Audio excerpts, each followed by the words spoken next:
Hallelujah. ẹ̀rí mi lọ báyìí ọjọ́ mo wá ọ̀dọ̀ dádì mo ní marathon so mo ṣe ní marathon dádì fún wa ní marathon èmi nìkan so ìgbà tó dẹ̀ wá yá dádì wa lóò máa join ní marathon mo ládùúgbò àti gbà torí mo ti bímọ rí ṣùgbọ́n mo ní ìdádúró ọdún kẹrin tí mo ti ṣe wedding lélẹ́yìí so kò dẹ̀ sọ́nà àbáyọ so mo dẹ̀ ti gbàgbọ́ pé mo ti débi àbáyọ mi so ìgbà tó dẹ̀ wá yá mo ṣe prayer ní marathon yẹn mo ṣe ní ọjọ́ mẹ́ta so ìgbà tí mo dẹ̀ wá délé mo lọ ń Sunday bá ṣe wá délé ń Sunday dáàdì bá ní ká máa jẹ mo ní ògì la máa mú mọ́mí ológì tó wà bíbá bu ògì fún wa so mo ṣáà délé mo ṣáà ṣe ọ̀lẹ̀ mo àjọ jẹ́ àjọ mú so ìgbà tó wá yá mo bá ní kí n tiẹ̀ ó wá dòru mo délé mo mu òróró mo ṣe ṣáà ṣe wá mu òróró ó bá wá dalẹ̀ ìgbẹ́ ń gbọ̀n mí mo ní báwo ni ìgbẹ́ ṣe ń gbọ̀n mí kẹ́ kí ni mo wá jẹ mo ṣáà délé mo lọ yàgbẹ́ mi yàgbẹ́ sínú kí ni mo yàgbẹ́ sínú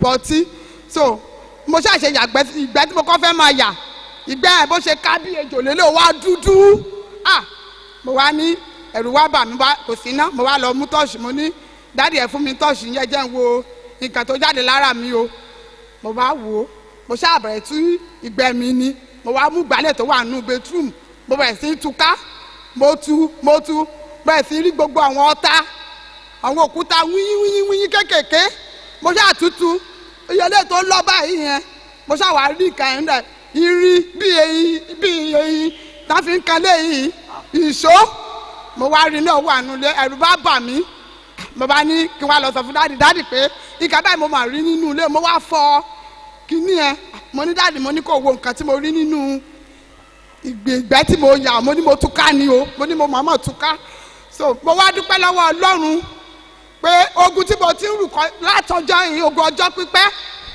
mo nígbàgbọ́ pé nínú marathon Ọlọ́run ṣẹ́ gbogbo ogun ayé mi láìkú kankan ìdí ọpẹ́ mi kejì ọmọ mi kan wà ní. kó tó lọ síbi ọpẹ́ kejì lẹ́yìn òkúta yẹn ṣó ka òkúta tí o rí mbẹ̀. wíyín báyìí bíi kíní sọ̀rọ̀ bíi lẹ́lẹ́ àwọn kéékèèké mo wá bẹ̀rẹ̀ sí ń dà báyìí. bí ẹwẹ́ kúta lẹ́yìn ìgbà yẹn ló wá rí nǹkan bí èso. bí èso mo wá lọ fún wọn dáàdì nínú yàrá mo wá fún mo wá sí lérí fún. báwo lè so yẹn ṣe gùn tó. ó tó bá yẹn láti inú ẹ. Shall we stand up and appreciate God? Let's shout 7 big hallelujah to Almighty God. Fún iṣẹ́ agbára. Hallelujah, hallelujah, hallelujah, hallelujah, hallelujah, hallelujah, hallelujah. This is what I understand from his message. Ohun tó yé mi nínú ọ̀rọ̀ wọn rèé. All blessing come through the glory of God.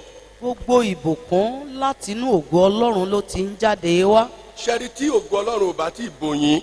When the glory of God did not overshadow you, ẹ lè rí nǹkan kan gbà lọ́wọ́ Ọlọ́run. you can never receive anything from God. Gbogbo yín ẹ gbé ọwọ́ sókè. Everybody raise up your hand. Olúwa dá ògo rẹ sínú ayé mi. Oh Lord, overshadow my life with your Dá glory. ògo rẹ sínú ayé mi. Overshadow my life with Tí your ògo glory. Ọlọ́run ò bá tí ì bò yín. When the glory of God is All not blessing overshadowed you, come through the glory of God. gbogbo ìbùkún ní All breakthrough. wá, All success gbogbo they àṣeyọrí come through the glory of God. nípasẹ̀ ògo ló ti Olúwa wá. ẹ̀yin tẹ́ ẹ bá lè ké sókè. Olúwa dá ògo rẹ bò mí. Oh Lord, overshadow my life with your Ẹnìkan kò glory. pariwo ju ẹni tó wà lẹ́gbẹ̀ẹ́ lọ. Orúkọ Jésù, Ọlọ́run ògo, dògo bò mí o. Olúwa dá ògo rẹ bò mí. Dá ògo rẹ bò mí. Ọlọ́run ògo. In Jesus' mighty name we pray. Amen. Number 2, what I gained from his message. Èyí tí mo tún rí gbámú nínú ìwàásù wọn. There is a two side in this world.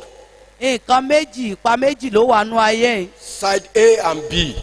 Ipa A àti B. Side shame Ipa ti ìtìjú and side glory. àti ipa ti ògo. And this thing in the mathematics, you cannot plus it together. A and B is not in God. Ẹ bá wo nípa ti ìṣirò You kò cannot ṣeé be rò in pọ̀. shame and the same time in glory. O ò lè wà nú ìtìjú kó o tún wà nú ògo papọ̀. Either you move from A to B.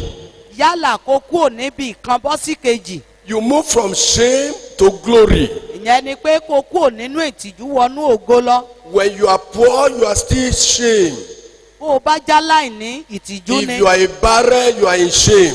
bí ènìyàn bá yàgàn ẹ̀gàn If burúkú you are ni. in sickness, you are in shame.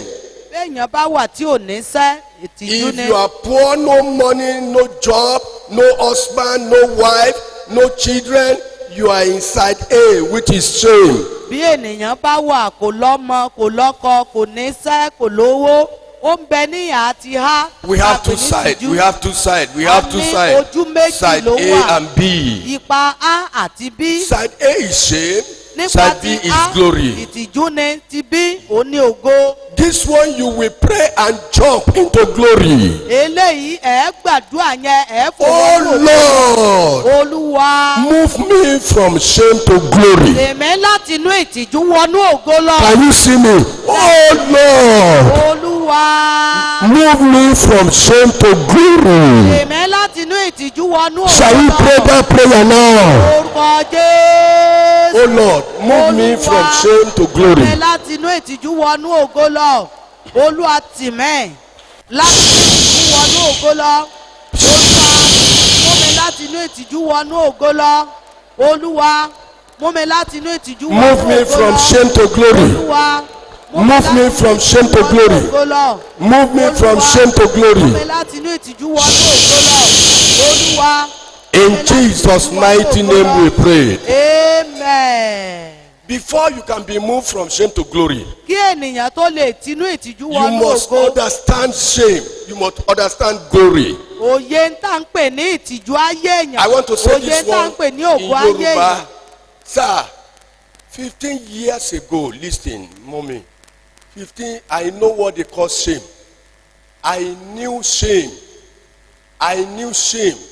Mommy lọ gba ó lọ yáwó fún supermarket wọn ó lọ yá 100,000 200,000 wọ́n san 40,000 interest tí wọn ò bá ti rí owó yẹn san wọ́n á sọ di 80,000 nínú campus náà ti máa yá owó yẹn lecturer tó stand fún wọn tó bá ti di ọjọ́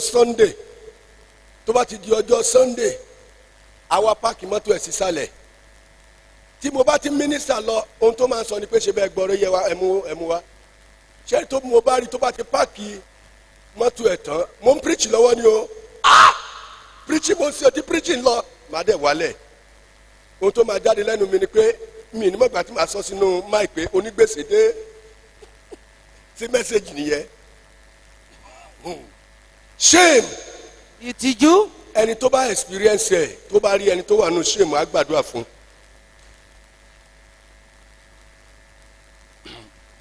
I remember this morning when I was meditating in God, a man of God came in that day. He said, kí ni ẹ̀gàn tó tiẹ̀ wà nù ayé yín? Kí ni ẹ̀gàn tó wà nù ayé mo wá ní àjẹ́ nìkan ní gbèsè ni. Ó dẹ̀ right check yẹn ó dẹ̀ cancel shame yẹn. Oh Lord, use your glory to cancel my shame today. olúwa jẹ́ kí ògo rẹ palẹ̀ tìjú ayé mi mọ́ lónìí o. Shout! Oh Lord, use your glory ọlọ́run to cancel shame in my life. jẹ́ kí ògo rẹ Jẹ́ kí ògo rẹ palẹ̀ tìjú ayé mi mọ́. olúwa lónìí. I want you to pray. jẹ́ kí ògo rẹ palẹ̀ tìjú àti ẹ̀gàn ayé ọlọ́run ògo jẹ́ kí ògo rẹ palẹ̀ tìjú àti ẹ̀gàn ayé mi mọ́ lónìí ọlọ́run ògo Jẹ́ kí ògo rẹ palẹ̀ tìjú ayé mi mọ́. ayé mi mọ́ ọlọ́run Gbogbo ìtìjú tó wà lára àwọn ọmọ mi, lára aya, lára ọmọ, lára iṣẹ́ ìránṣẹ́ mi, olúwa jẹ́ kí ògo rẹ palẹ̀ tìjú ayé mi mọ́. Let your shame, let your glory remove every shame in my life.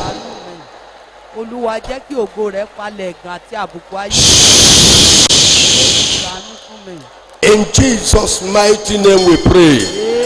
Amen.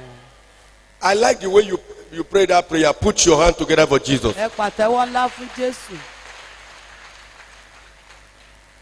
I like the way you pray it. Brag, okay, God will bless you. Amen. Sister Wumi, God will honor you.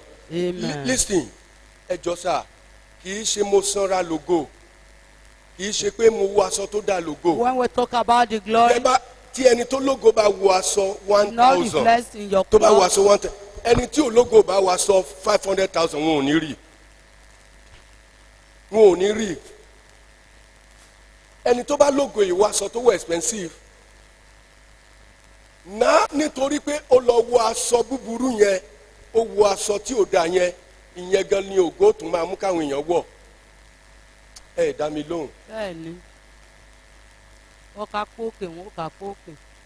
ẹni tó bá wà ní side A mọ̀ pé side A ló ń wà ẹni tó mọ̀ ní side B. If you are in the side of shame, you know.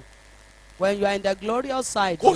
kò sí ẹnìkan ní ọjọ́ kan tó sọ wípé Jésù I want to see your glory tọ́lọ́run deny rí kò sí ẹni tọ́lọ́run deny pé God I want to see your glory I need your glory God cannot deny those who ask for the glory. Ọlọ́run kò kí ń. Ọlọ́run ò deny èèyàn rí mi ìríbi tọ́lọ́run ti deny ẹni tó kígbe pé mo nídìí ògo rẹ rí Ọlọ́run ò ṣe bẹ́ẹ̀ rí kò dẹ̀ ní ṣe láéláé ẹ̀yin èèyàn gbé ọwọ́ sókè Olúwa mo nílò ògo rẹ dá ògo rẹ bò mí fi ògo rẹ palẹ̀ tìjú ayé mi mọ́ shall we turn into prayer now. Orúkọ Jésù, Olúwa mo nílò ògo rẹ. I've not seen God deny those who ask for the glory of God. Mi ò rí ẹni tí Ọlọ́run deny rí tó bá fi lè kí gbogbo ògo rẹ̀. Lord, Lord, Lord, I need your glory today. I pray you, O Lord. I need your glory today. Amen. I need your glory today. Send down I need your glory today. I pray you, Father, Father, your power. cancel my sin with your glory. Glory, Send glory. Let your glory fall. Let your glory fall. Let your glory fall. Let your glory fall. Let your glory fall. Let your glory fall. Let your glory fall. Let your glory fall. Let your glory fall. Let your glory fall. Let your glory fall. Let your glory reign among us. Let your glory fall upon our life and take away all our shame. Let your glory fall upon our life. Let your glory fall. Let your glory fall.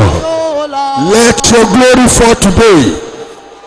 Let your glory fall. Let your glory fall. Let your glory fall. Let your glory fall upon me. Overshadow me with your glory. Father, I need your glory. I need your glory. Let your glory fall upon my life. In Jesus' mighty name we pray. Amen. I remember when the Ragoke was preaching. Wípé kì í ṣe ẹni tó jí òkú dìde ló máa lógo. Ṣe ẹni tó yí ẹlẹ́ṣẹ̀ padà sí ògo. I remember the story that one baba told us. Ó ní ẹni kìsì òkú tó gbé jáde láti mọ́ṣúárì ó ló ti wà láàyè. Ògo rẹ̀ nítorí pé kò sógo lára ẹnikẹ́ni ò rí. Wọ́n ń gbé òkú lọ nìbàdàn. Òkú yẹn wọ́n lọ gbé ní mọ́ṣúárì òkú àgbàlagbà. Wọ́n wá fẹ́ gbé kọjá ní ẹ̀gbẹ́ chọ́ọ̀chì ẹ̀. Ó wá ní kan gbélẹ̀. Àwọn yẹn ní ṣé ó ya wèrè. Wọ́n ní ṣé ó ya wèrè. Are you mad? Àwọn ọlọ́pàá bẹ̀rẹ̀ sí ó dẹ̀ débi òkú yẹn wọ́n ní ẹ jẹ́ kí wò náà. Ó ṣíkó sí mbẹ̀. Ó dẹ̀ kí ẹnu bọ òkú yẹn lẹ́nu òkú eyes. Òkú tó yẹ pé wọ́n gbé jáde nínú eyes. Òkú yẹn ó dẹ̀ dìde oníta ló kú rí. Kissing ẹnìyẹn dẹ̀ wà láyé. Ó ní bàbá yẹn ti pé 120 years. Ó dẹ̀ is still alive. Ẹ̀fẹ̀ nìyẹn sílẹ̀. Is still alive. Ìgbà tí ò sí kò sí ògo mani ẹ̀yin bíi 25 tẹ́ gba ògo tí ìran yín ò gbà rí ẹ ṣe àmì. 1 2 3 4 5 6, Amen. 7, Amen. 8, Amen. 9, Amen. 10, Amen. 11, Amen. 12, Amen. 13, Amen. 14, Amen. 15, Amen. 16, Amen. 17, Amen. 18, Amen. 19, Amen. 20, Amen. 21, Amen. 22. Yes, yes, yes, yes. 23, 24, 25. Amen.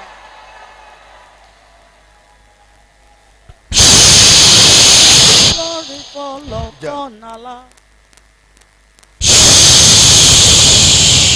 Let it rain upon us, my Father. Listen, when the glory of God come upon you, Our life. doors will be open for you. And take away all our sin. Kí ló máa rógò tó máa dúró?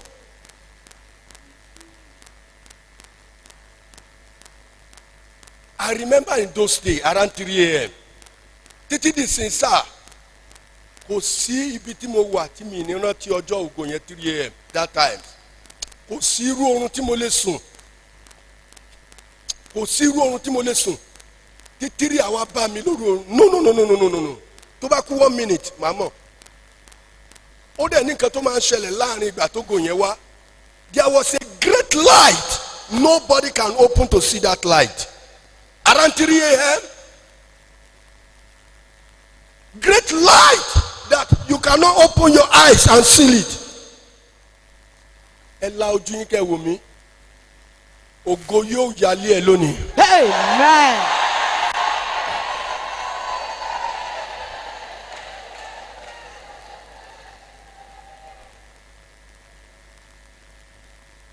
Close your eyes. Ẹ jáde ojú wa.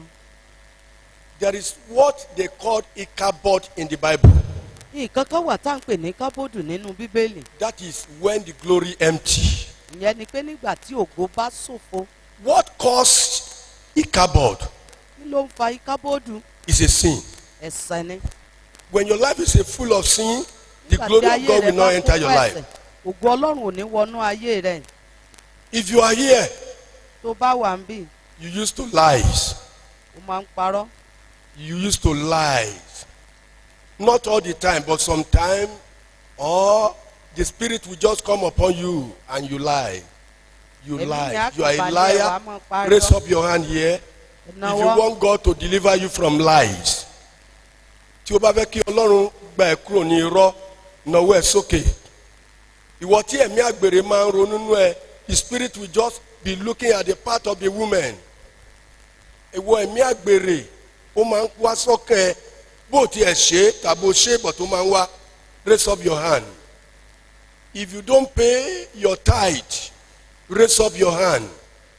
If you have charms, tó bá ní ògùn lé tàbí àwọn ètò búburú tàbí gbẹ́rẹ́ tàbí o ti lọ ṣe àṣejẹ kan, raise up your hand.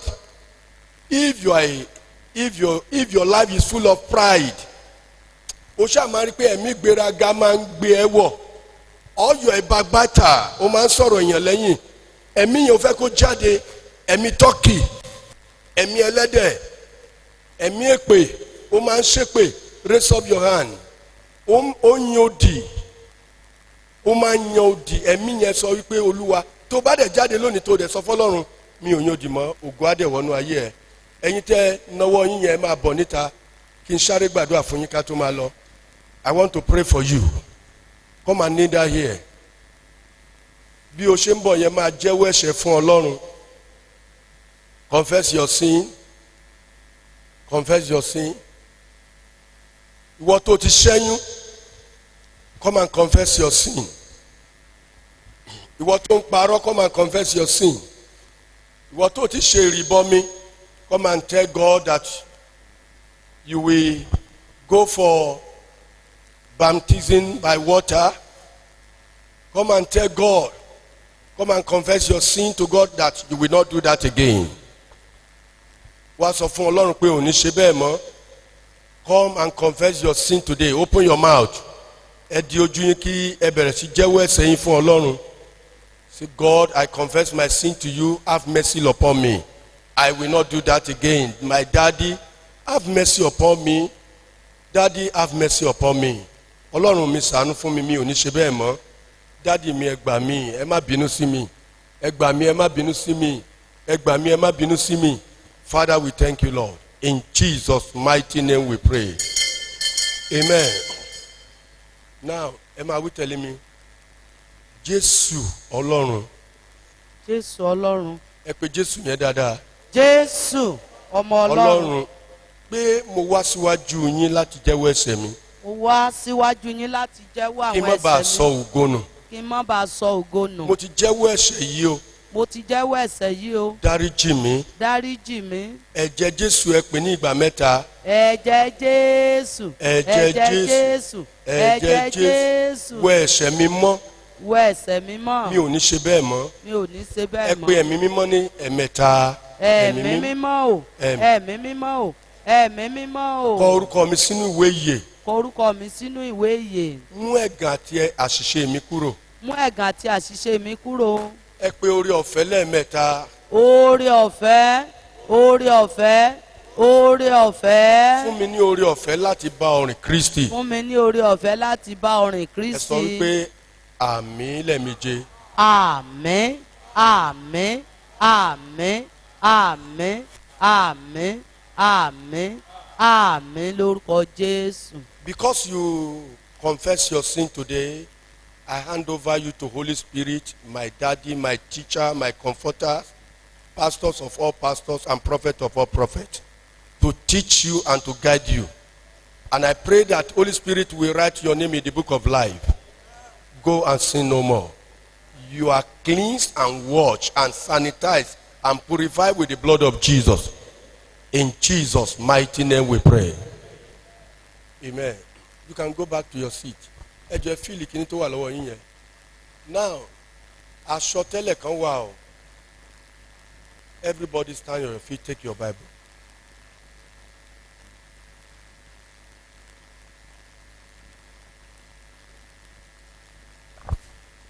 This one,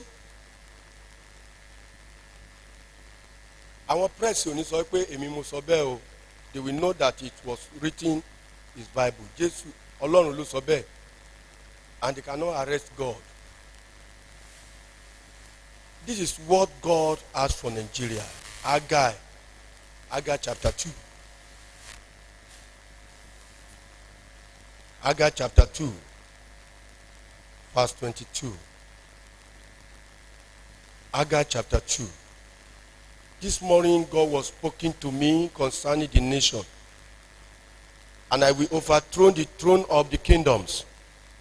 I will destroy the strength of the kingdom of Athens, and I will overthrow the chariots and those that ride in them, and the horses and their rider shall come down, everyone by the sword of his brothers.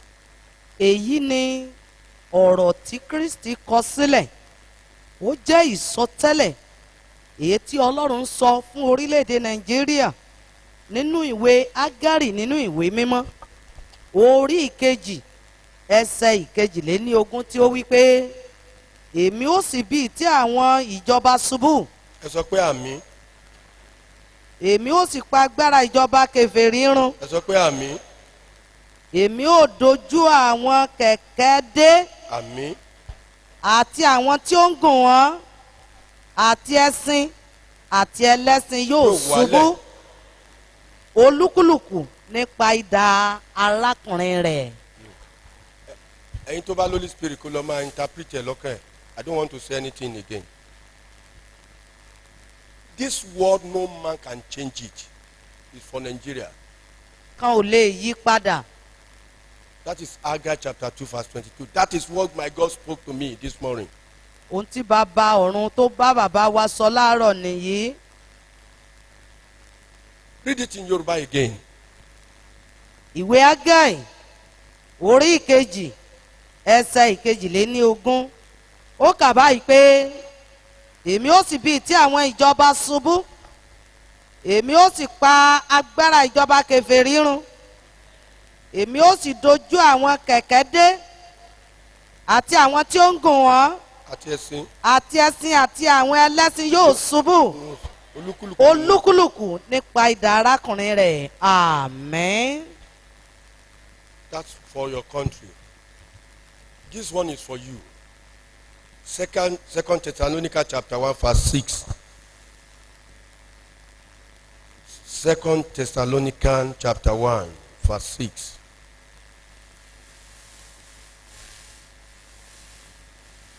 Chapter 1 verse 6. èkejì tẹsalóníkà orí ìkíní ẹsẹ̀ ìkẹfà bí ó ti jẹ́ pé No, ohun listen. òdodo ni fún ọlọ́run láti fi ìpọ́njú gbẹ̀san. Wait. Let them open their Bible. Most of the people, they are not open their Bible. Second Thessalonica chapter 1 verse 6.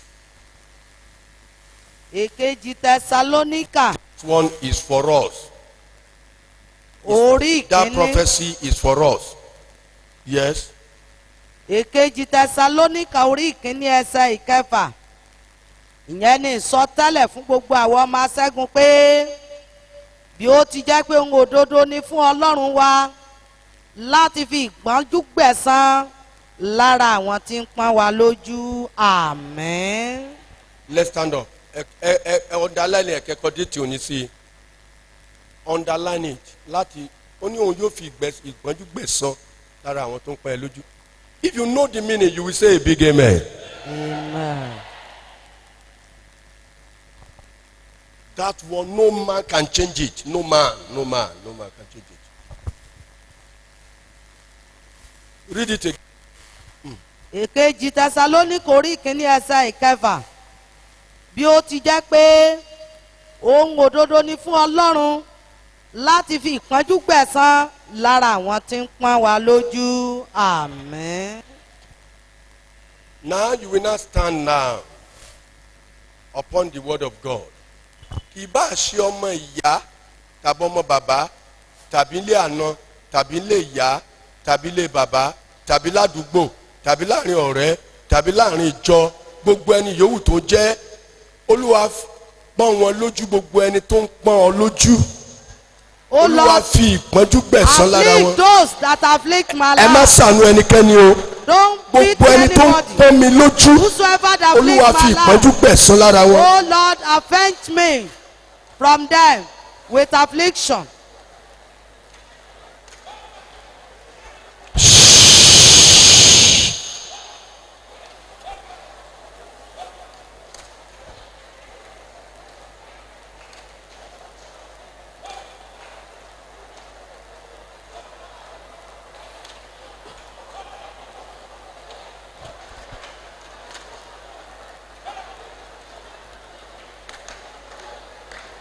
In Jesus' mighty name we pray. Amen. Listen. Ẹ gbọ́. Ìyá evangelist kan, ọmọ mi lè evangelist yẹn, ìyá rẹ̀ ní oko kan nífẹ̀ẹ́, ó wá mú ìyá kan wá sọ́dọ̀ mi, ọ̀rẹ́ ni. Ìyá tó mú wá sí ọ̀dọ̀ rẹ̀ yìí olóní àwọn ọmọ ẹ̀ lára, ó dẹ̀ ti pa ìkan ní ológo ọmọ ẹ̀. Ìyẹn ọlọ́pàá ni, ó ń bọ̀ wá kí ọmọ yẹn lókun yẹn kó fi accident pa. Ìyá yẹn ìyá evangelist kọ́ o, ọ̀rẹ́ ìyá evangelist náà fi mọ̀ mí. Ó wá ní kí ìyá ìgbà tí ìyá ẹ̀ ń bọ̀, ìyá yẹn náà wá mú lọ́wọ́ pé káwọn wá jọ gbàdúrà. Mi sọ fún ìyá yẹn o, but mo sọ fún ìyá tó tẹ̀lé, mo ní òní ni a bẹ̀rẹ̀ gbẹ̀san lórí ẹ o. Olúwa, ìyá ẹ̀ ti ṣiṣẹ́ jìnnà, Olúwa má jẹ́ kẹ́lòmíì jẹṣẹ́, Olúwa jó jẹṣẹ́ ọwọ́ ẹ̀. Ṣé rí bó ṣe padà sí oko wọn ló bá rí ẹnìkan, ẹnìyẹn wọ aṣọ funfun, ó kàn lù ú ní gbà títí ó fi kú, kò dẹ̀ jáde mọ́. Ó náà rí ẹ lásọ funfun yẹn ga, ó náà dẹ̀ lù ú gbà, wọ́n gbé wọlé títí ó fi kú, kò jáde. Olúwa fi ìpọ́njú gbẹ̀san lára àwọn tó ní mí lára. I want you to shout and pray. Lórúkọ Jésù. Jésù. Ẹ̀mí mímọ́ ò Ọlọ́run wá sẹ́yìn. Olúwa fi ìpọ́njú gbẹ̀san lára wọn. Gbẹ̀san lára gbogbo àwọn tó ní ayé mi lára. Gbogbo àwọn tó ní ọkàn mi lára. I want you to pray. Gbẹ̀san mi lára wọn. Fi ìpọ́njú gbẹ̀san lára gbogbo ẹni tó ní ìpè aṣẹ́gun lára. Lára tó ní sẹ́ẹ̀nà sí aṣẹ́gun lára. Olúwa fi ìpọ́njú gbẹ̀san lára wọn. In Jesus' mighty name we pray. Amen. gbogbo eléyìí àjọ máa wí papọ̀ ni ẹ wí tẹ̀lé mi ẹnikẹ́ni tó bá ní ìpè aṣẹ́gun lára ẹnikẹ́ni tó bá ní ìpè aṣẹ́gun lára. olúwa fi ìpọ́njú gbẹ̀san lára wọn olúwa fi ìpọ́njú gbẹ̀san lára wọn. wí bẹ́ẹ̀ lẹ́ẹ̀kan sí i ẹnikẹ́ni tó bá ní ìpè aṣẹ́gun lára. olúwa fi ìpọ́njú gbẹ̀san lára. wí bẹ́ẹ̀ lẹ́ẹ̀méje báyìí ó yá ẹnikẹ́ni tó bá ní ìjọ aṣẹ́gun lára. olúwa fi ìpọ́njú gbẹ̀san lára Lóhùn wọn. òkè. ẹnikẹ́ni tó bá ní ìjọ aṣẹ́gun lára. olúwa fi ìpọ́njú gbẹ̀san lára wọn. Wí bẹ́ẹ̀. ẹnikẹ́ni tó bá ní ìjọ aṣẹ́gun lára. olúwa fi ìpọ́njú gbẹ̀san lára wọn. Wí bẹ́ẹ̀. ẹnikẹ́ni tó bá ní ìjọ aṣẹ́gun lára. olúwa fi ìpọ́njú gbẹ̀san lára wọn. Yes. ẹnikẹ́ni tó bá ní ìjọ aṣẹ́gun lára. olúwa fi ìpọ́njú gbẹ̀san lára wọn. pariwo lóhùn òkè ẹnikẹ́ni tó bá ní ìjọ aṣẹ́gun lára. olúwa fi ìpọ́njú gbẹ̀san lára wọn. Amen. àmín àmín àmín lórúkọ ẹ ṣe àmì lẹ́ẹ̀mẹ́ta àmín àmín àmín lórúkọ jésù. ẹ jókòó ẹ ka ìwé yẹn lẹ́ẹ̀kan sí i 2 Thessalonians èkejì tẹsalóníkà orí ìkíní ẹsẹ̀ ìkẹfà bí ó ti jẹ́ pé ohun òdodo ni fún ọlọ́run aṣẹ́gun láti fi ìpọ́njú gbẹ̀san lára àwọn tí ń pọ́n ọkàn gbogbo àwọn ọmọ aṣẹ́gun lójú àmín. amen. Amen. The prayer we want to pray now, àdúrà tá a fẹ́ gbà báyìí make sure you shake part of your body. ẹ rí i pé ẹ Shake ṣàdúrà every yẹn part dáadáa of your body. kẹ́ẹ̀mí gbogbo ara yín jìgìjìgì You will pray that prayer. ẹ gbàdúrà yẹn. In 2 Haggai chapter 2, ìwé ágárì orí ìkejì tí a kà verse 7. ẹsẹ̀ ìkeje Verse 7. Haggai 2:7. Yes. I will shake all nations. I will fill this house with glory. Now, nígbà tí a ń béèrè ògo, ó wá ní kí la fẹ́ fi ṣe. Olúwa mo fẹ́ fi ògo rẹ mi ayé. Oh Lord, I want to use your glory to shake the world. Glory, ògo tí mi ayé. I need a glory that shake the whole world.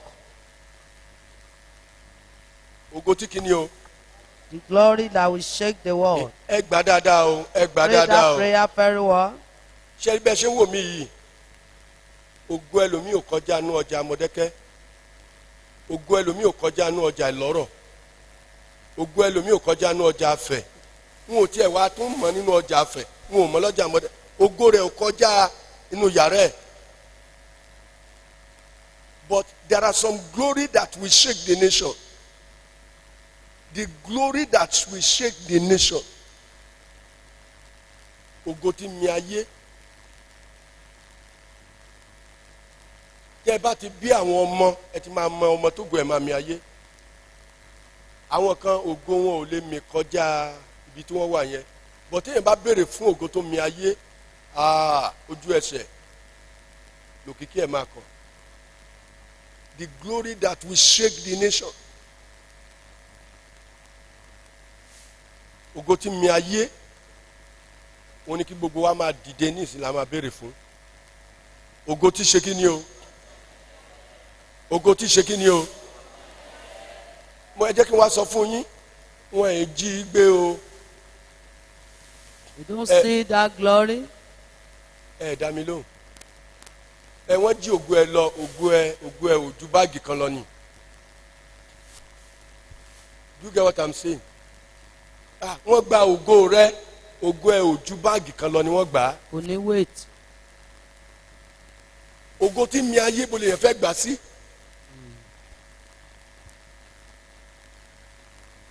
Ògo tí mi ayé bo lè fẹ́ ṣe kí ni o? Where will you keep it? Nobody can steal such type of glory. Wọ́n ẹ̀ jírú ògo yẹn ẹnikẹ́ni jí. Glory that can shake the world. No witches or witchcraft can snatch it away. I want to ask you now. Ṣérú ògo mi èèyàn lè jí gbé?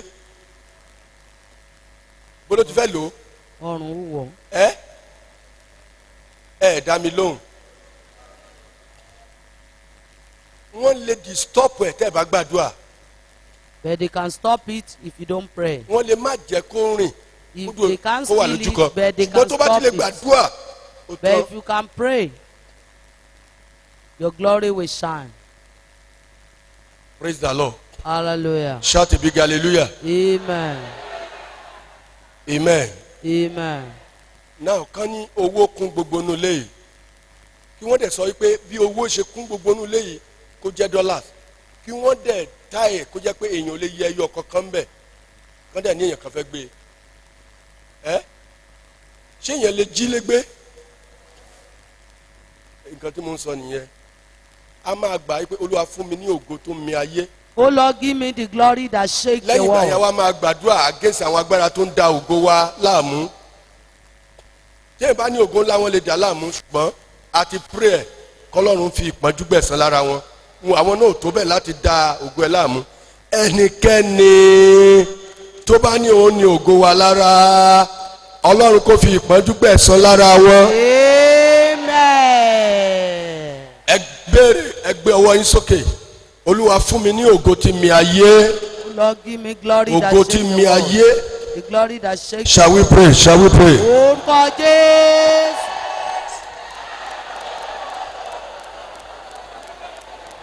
Ògo tó mi ayé, the glory that will shake the whole world.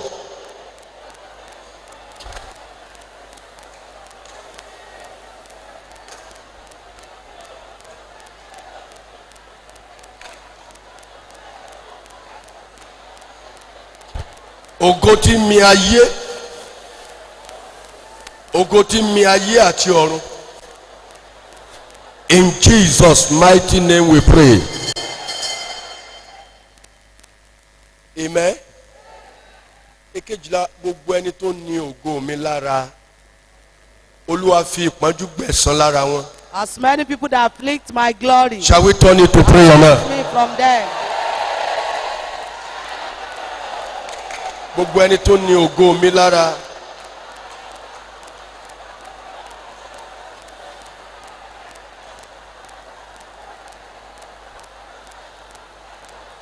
Thank you, Jesus.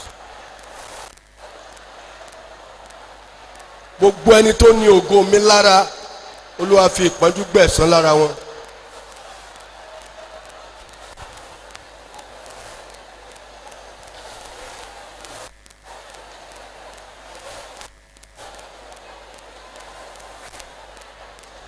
Thank you, Jesus, Lord. In Jesus' mighty name we pray. Amen. Amen. Ẹ jẹ́ ká ṣe àmì lẹ́ẹ̀méje. Àmín, àmín, àmín, àmín, àmín, àmín lórúkọ Jésù. Èmi ó sì gbé kalẹ̀ bí ọjọ́ tí a bí. Now, nígbà tí Ọlọ́run bá túyàn sí òhò, á dàbí ọjọ́ tí wọ́n bí ẹni, àbí? Èmi ó sì ṣe é Àwọn bí. àjẹ́ kan máa ń fò. Tọ́lọ́run bá fẹ́ disgrace wọn, wọ́n á já gbogbo èèyàn wá rí wọn. Ọlọ́run á tú wọn kalẹ̀ sí òhò. Gbogbo ẹni tó ń retí ọjọ́ ìbí wa, kílẹ̀ tó ṣú yóò fàsọyẹ ẹ̀yà rẹ̀ ya.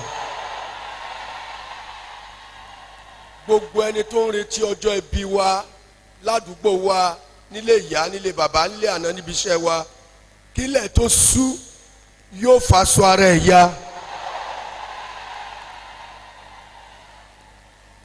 Hosea 2:3. Hosea chapter 2 verse 3. Kí èmi má bàa tú sí o, èmi ó sì gbé kalẹ̀ bí ọjọ́ tí èmi ó ṣe é bí ijù, èmi ó sì gbé kalẹ̀ bí ilẹ̀ gbígbẹ, èmi ó sì fi òǹgbẹ pa á kú. Repeat it again from verse 1. I want to explain it to the people. Hosea, Ẹ wí fún àwọn arákùnrin yín. not that I. Just only 3. Hosea, Mo rò pé 2, ká 3. bẹ̀rẹ̀ ń verse 1. No, 3 only. Verse 3. Kí èmi má bàa tú sí o, èmi ó gbé kalẹ̀ bí ọjọ́ tí a bí, èmi ó ṣe é bí ijù, Èmi ó ṣe bí ìjù, just like a wilderness. Yes. èmi ó sì gbé kalẹ̀ bí ilẹ̀ gbígbẹ. Ilẹ̀ gbígbẹ tí ò romi tí Ọlọ́run bá gbẹ̀yàn kalẹ̀ bí ilẹ̀ gbígbẹ ayé ẹ̀ ti ta. Èmi ó sì fi òǹgbẹ pa á kú. Ó tán. ọlọ́run gbogbo ẹnikẹ́ni tó ń retí ọjọ́ ibi fún mi olúwa jó gbẹ olúwa jó ṣe kí ni o wàá gbàdúrà yẹn dáadáa olúwa jó ṣe kí ni gbogbo ẹni tó ń retí ọjọ́ ibi mi gbogbo ẹni tó ń retí ọjọ́ ibi mi lójú mi báyìí olúwa jó gbẹ èrò rẹ̀ mọ́jọ́ ṣẹ lórí mi èrò rẹ̀ mọ́jọ́ ṣẹ lórí mi olúwa jó gbẹ olúwa jó gbẹ olúwa jó gbẹ ó yẹ kí gbogbo sọ́dún àdúrà. Orúkọ Jésù mẹ́mẹ́mọ́ ò gbogbo ẹnikẹ́ni tó ń retí ọjọ́ ibi fún ayé mi olúwa jó gbẹkú jó gbẹkú o jó gbẹkú olúwa jó gbẹkú jó gbẹkú jó gbẹkú ẹ̀mẹ́mọ́ gbogbo ẹni tó ń retí ọjọ́ ibi nínú ayé mi olúwa má fún ẹni náà ṣe olúwa jẹ́ni náà gbẹ́kú olúwa jó gbẹ́kú lórúkọ jésù olúwa jó gbẹ́kú lórúkọ jésù lórúkọ jésù lórúkọ jésù lórúkọ jésù lórúkọ jésù lórúkọ jésù gbogbo ẹni tó ń retí ìtìjú mi ọlọ́run jó gbẹ́kú ó yá gbẹ́kú ó yá gbẹ́kú ó yá gbẹ́kú ó yá gbẹ́kú ó yá gbẹ́kú ó yá gbẹ́kú ó yá gbẹ́kú ó yá gbẹ́kú ó yá gbẹ́kú ó yá gbẹ́kú. gbogbo ẹnikẹ́ni tó ń retí ọjọ́ ibi fún ayé mi tó ń retí ìtìjú mi tó ń retí ọjọ́ ibi fún ayé mi. ẹni tó ṣàdúró pé yes òun fẹ́ rẹ́yìn mi mo sọ ọ̀rọ̀ olúwa sínú ayé ó yá lọ gbẹ́kú gbẹ́kú gbẹ́kú gbẹ́kú gbẹ́kú olúwa fi òun gbẹ pákú kaparabu shanda kapa. Thank you Jesus Lord. In Jesus mighty name we pray. Amen.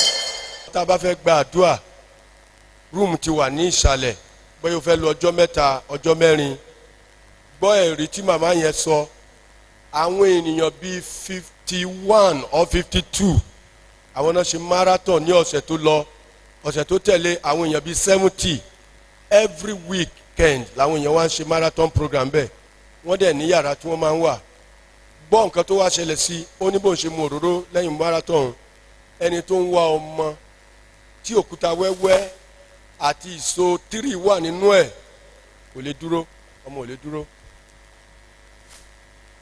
ìso 3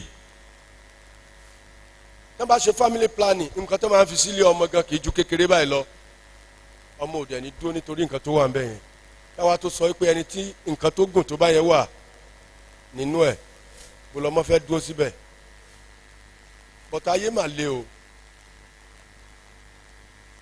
wọ́n mú ọmọ kan wá ní ọjọ́ Sunday ọmọ yẹn látijọ́ tí wọ́n ti bí tó fi pé 15 years ìtọ̀ ògbọ́n rí pé èèyàn máa ń fìlì pé èèyàn fẹ́ tọ̀ ìtọ̀ ògbọ́n rí gbogbo ìtọ̀ tó ń bọ̀ lára ẹ̀ máa ń dà lẹ́ni àwọn mọ̀mọ́ ẹ̀ ìyá àti bàbá ẹ̀ wá mú kúrò nífẹ̀ẹ́ wọ́n lọ fi ti bàbá ìyá wọn ní Èkìtì ṣùgbọ́n ọmọ yẹn nínú kíláàsì báyìí wọn gbogbo èèyàn á máa lé jáde ó máa ń rùn gan o kò mọ̀ pé ṣé mọ̀ pé èèyàn máa ní sense pé èèyàn fẹ́ tọ̀ kò ní nítorí pé àdá bládà fún un ṣùgbọ́n lẹ́yìn ìgbà tó mu omi àti òróró yìí bàbá ẹ̀ mú omi yẹn àti òróró yìí lọ síbẹ̀ ó wá mú wá sórí òkè for the first time in life ó ní bàbá mi mo fẹ́ tọ̀ ó ti gún mú ọ 15 years 15 years tí bàbá yẹn ò bá lọ lóṣù yẹn ó ti fẹ́ gbé nǹkan jẹ for the past 15 years tí ọ̀sẹ̀ méjì sẹ́yìn gbogbo wa la rí nǹkan tí ìyá yẹn mú wá kíní yẹn dàbí ẹdun ara ó jáde ní ojú abẹ́ ọmọ yẹn ọ̀tọ̀ tó lẹ́nu yẹn o ní ìjẹfà ẹnìkan náà ó tún mú mi aṣẹ́gun wọ́n ń gbé ọmọ yẹn kiri ara gbígbóná ni o ara gbígbóná ni àtọ̀fà náà ti gbé yẹn náà wá wọ́n ní kí wọ́n máa gbé bọ́n fẹ́ èmi ò sí lé mo wá ní kí wọ́n lọ fún lómi orí àpáta yẹn wọ́n ní bó ṣe fún un bó ṣe délé ó dẹ̀ su aràn méjì ńláńlá tó gùn bí ejò àsán ẹ̀jẹ̀ ló wà nínú àwọn ara yẹn.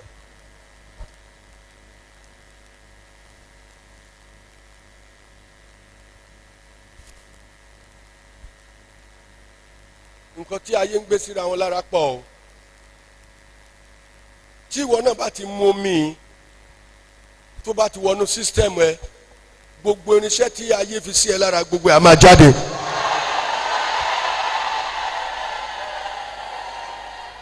gbogbo ẹ̀ á máa jáde. Amen.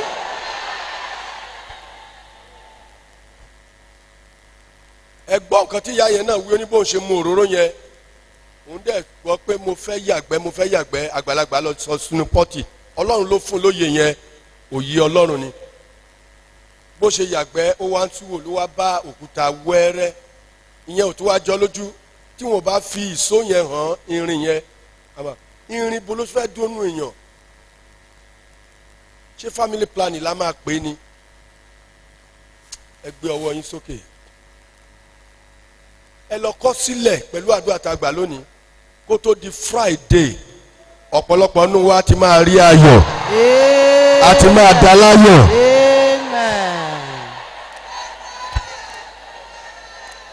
Amen. Gbogbo wa la ní ẹ̀rí nípa òróró yìí o àtomi yìí o gbogbo wa la ní ẹ̀rí nípa ẹ̀ a ti fún wa lẹ́rìí nípa ẹ̀ báyìí a ti fún wa lẹ́rìí nípa ẹ̀. Amen. Nípasẹ̀ òróró àtomi ẹ gbé sókè ìwọ òróró yìí kọ́kọ́rọ́ ti lé ogun jáde ògo ti lé ogun jáde ó yá wọnú ẹ lọ. Amen. Ìwọ omi yìí agbára ti lé ogun jáde ó yá wọnú ẹ lọ. Amen. ẹ mú omi yẹn àbúrò yẹn kó make sure pé yẹgbẹ́ ẹ̀wò tó bá délé.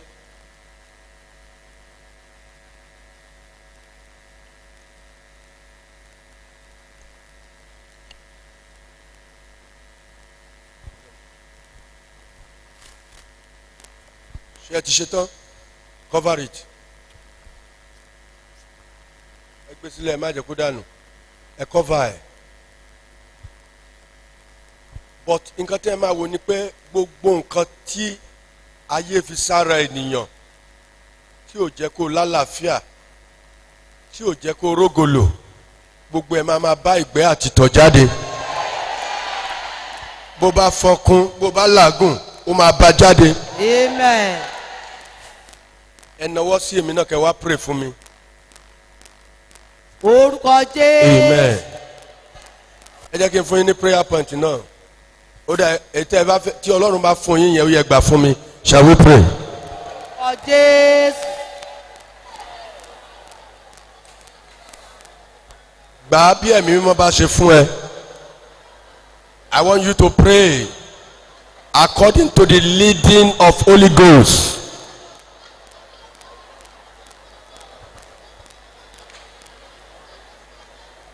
According to the leading of Holy Ghost, pray.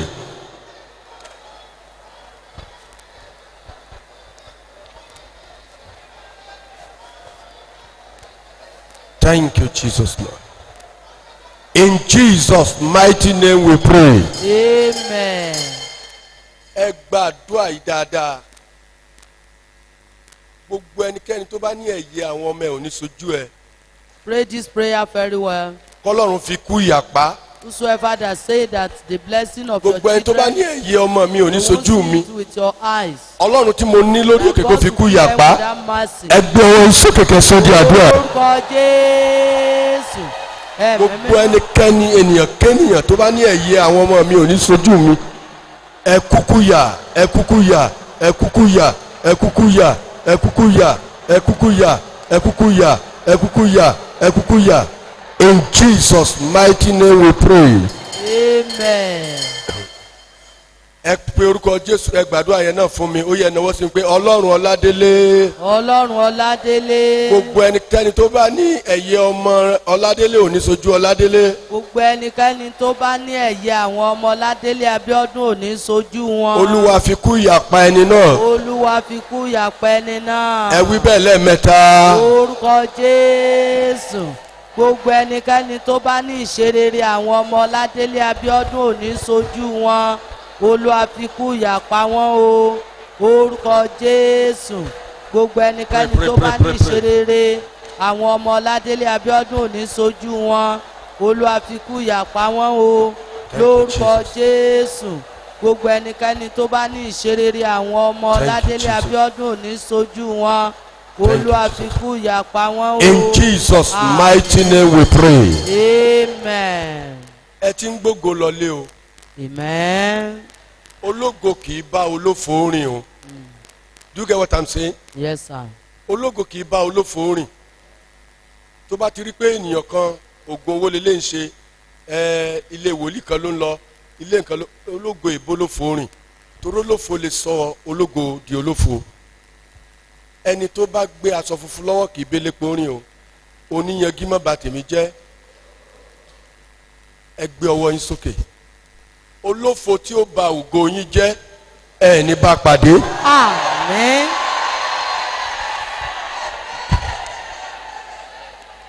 Ògo orí òkè yìí kò ní di òfo. Amen. Ẹ ṣe olófo mọ́ o. Kí ni yín báyìí? Ológo. Ológo ni. Amen. Amen. Ẹ tún gbọ́ eléyìí ẹ ṣe ológun mọ́ o. Kí ni yín báyìí? Agbógodé. Ẹ ṣe ológun mọ́ o. Kí ni yín báyìí? Agbógodé. Ẹ ti dológo. Tó bá rí bẹ́ẹ̀ mo fi àṣẹ tẹ̀lé. Amen. Gbogbo ibi tí ẹ ti jẹ́ olófo ó yẹ lọ dológo mọ́. Amen.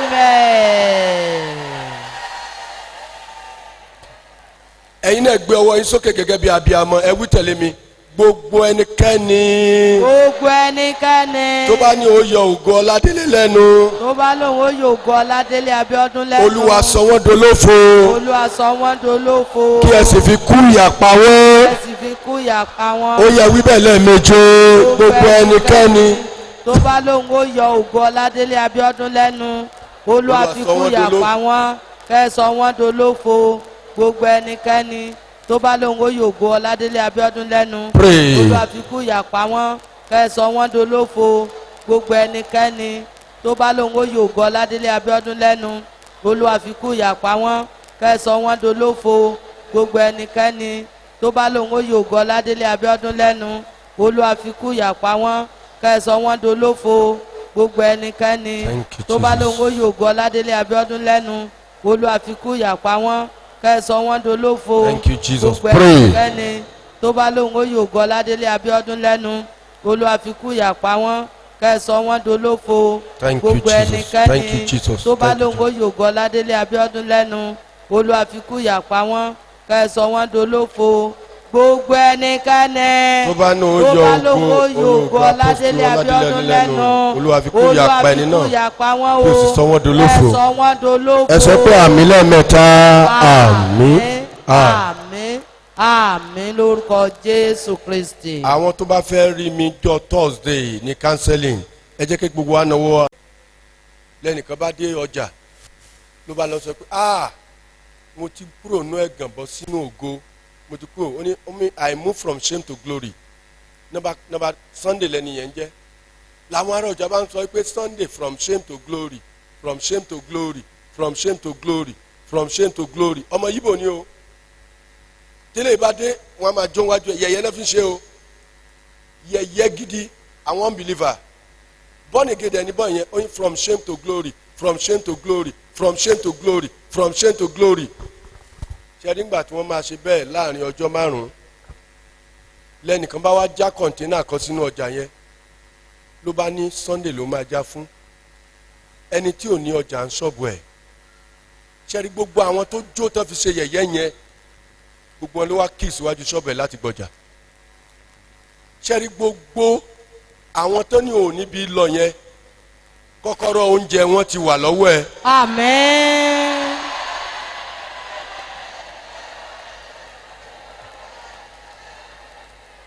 kọ́kọ́rọ́ oúnjẹ wọn ó ti ṣe kí ni.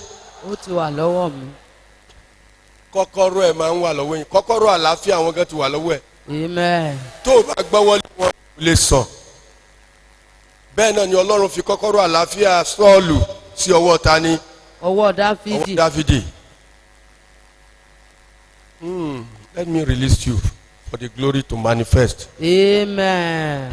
From now Amen. till Jesus come, Amen. the glory of God will manifest in our life. Amen. In the name of Jesus. Amen. May the grace of our Lord Jesus Christ, Amen. the love of God, Amen. and the sweet fellowship of the Jesus Christ Amen. be with us now and forevermore. Amen. Amen.